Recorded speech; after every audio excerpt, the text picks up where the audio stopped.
In this video, I'm going to show you how we can easily join to someone's challenge on chess.com.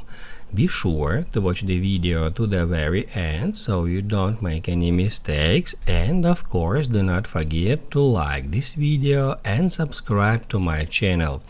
Thanks guys.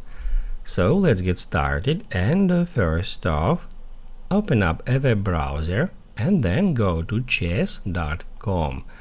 Make sure you are signed into your chess.com profile, and once you've done that, first of all, just hover your mouse somewhere right here where it says play, and then click at play at the very top. You will be taken to the page that looks like that.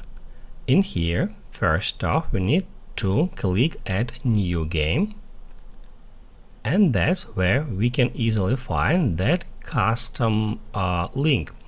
Click on it to expand it, and that's where we can easily create our own custom game, or we can join to someone else's custom game or challenge. To do that, go to Open Challenges tab, and that's where you can easily find all that challenges, and all we have to do now in order to join to some challenge is just click at play button next to user's name. If this video helped you out, don't forget to hit the like button.